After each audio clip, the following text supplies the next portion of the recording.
¿Qué pasó, güey? It's your homeboy Quetzalcoatl hitting you up with another video. This video is going to be my prediction for the upcoming fight between Brandon Rios and Manny Pacquiao.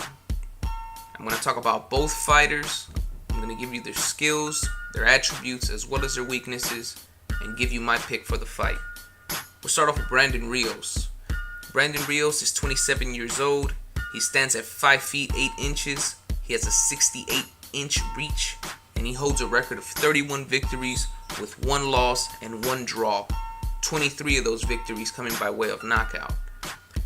Brandon Rios is coming off of a unanimous decision loss to Mike Alvarado in what was a great fight. Both of the fights that he had with Mike Alvarado were great. He's a strict brawler, a come-forward fighter. He has a very exciting style, but he's very limited in terms of technical ability. He has problems with fighters that move a lot in the ring as well as counter punchers. One such example is when he fought Richard Abril, who pretty much got robbed versus Rios. Rios is an exciting fighter. He's never in a dull fight, but he lost that fight, fair and square. And you saw that, against fighters like that, he has problems. I don't think he's gonna face that problem here, but it's gonna be a different kind of problem. You also have to wonder how many miles his body has gone through after so many wars. He's been in a lot of tough fights, and again, his style, being a come-forward fighter, he's taken a lot of punishment, even though he's only 27 years old. He does bring constant pressure, though. He cuts off the ring off very well, and he hasn't been knocked out, but just the way he fights, you could tell that he's willing to go out on his shield to try to knock you out. In his last fight versus Mike Alvarado, he appeared hurt pretty bad in one of those rounds, and but for the most part, he has an iron chin. He does great against brawlers. If you try to brawl against Brandon Rios, most likely you're gonna lose, because that's his game. When Mike Alvarado beat him in their last fight, he had a box for most of that fight in order to win that by decision. But in this case with Manny Pacquiao, I think brawling is the wrong style versus Pacquiao. But Brandon Rios doesn't have any other facets to his game, and that's going to be the problem. I don't think size is going to be an issue for this fight, because Rios has had weight problems in the past, so I don't think he's going to have too much of a problem getting acclimated to 147 pounds. Win or lose, he's going to go to war with Pacquiao. It's going to be an exciting fight to watch. I do think that Pacquiao's speed and the angles that he punches at, because he's a southpaw and he just has a weird style, I think those things are going to give Rios a lot of problems. And Rios is to me, he's basically banking on that Manny Pacquiao is pretty much finished after the Marquez knockout. Some fighters, after getting knocked out a certain way, they don't come back the same, like Roy Jones.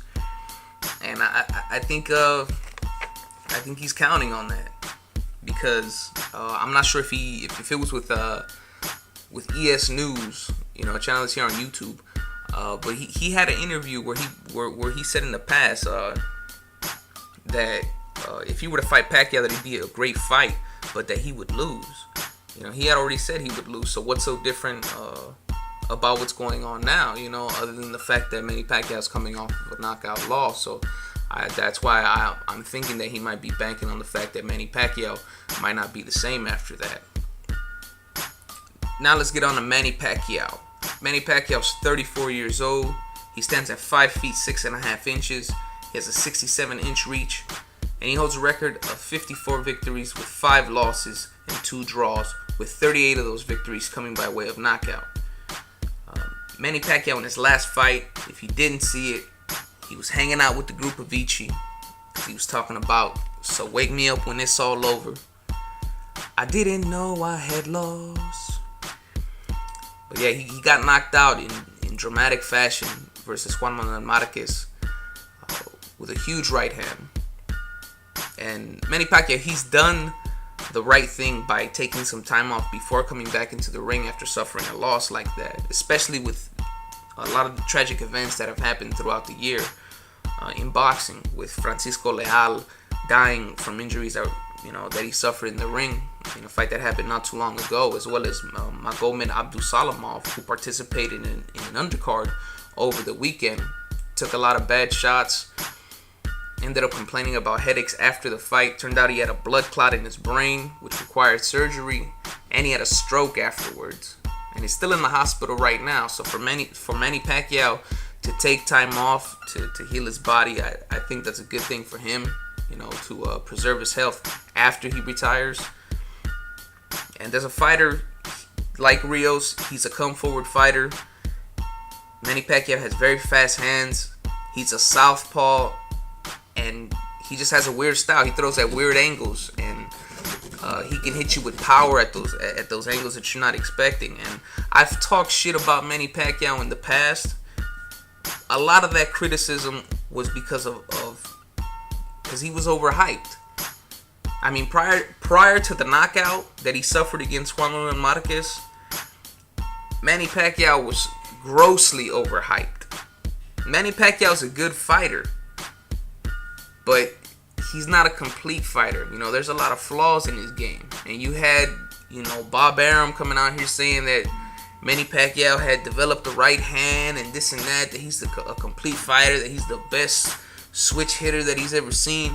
All of that was just smoke and mirrors, that he was throwing at your ass. He was trying to do some David Blaine shit. And he tricked a lot of people, because Manny Pacquiao's like I said, he's a good fighter, but he's not a complete fighter. There's a lot of flaws in his game. Like Brandon Rios, Manny Pacquiao has problems against fighters that are technical fighters, that are counterpunchers, that move around in the ring. As you saw in the first fight with Eric Morales, where Eric Morales outboxed him, and in every fight that he's had with Marquez, who's a great counterpuncher.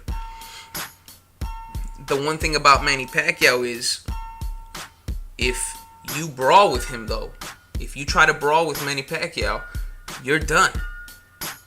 He's gonna knock you the fuck out. And it's the same to a certain extent with Brandon Rios, but I think in this fight, brawling against Manny Pacquiao is the wrong strategy for Brandon Rios. But Brandon Rios doesn't have any other way to fight. That's his bread and butter right there. And because of that, I have Manny Pacquiao winning this fight. Because Brandon Rios has a granite chin, he could probably go 12 rounds and end up losing a decision. But I wouldn't be surprised if he gets knocked out, because they're both come forward fighters. Brandon Rios is going to give it everything he has. This is going to be a very exciting fight. But, I see Manny Pacquiao coming out on top. And after that, we'll see where his career goes from here. Anything can happen. If Manny Pacquiao is not the same fighter that he was prior to getting knocked out, he might end up getting knocked out again. You've seen this with a lot of fighters in the past, but we'll see. But I got Manny Pacquiao taking this shit. Let me know who you have winning this fight and why. And as always, if you like this shit, hit the like button, hit the subscribe button. This is your homeboy Quetzalcoatl, signing the fuck on out.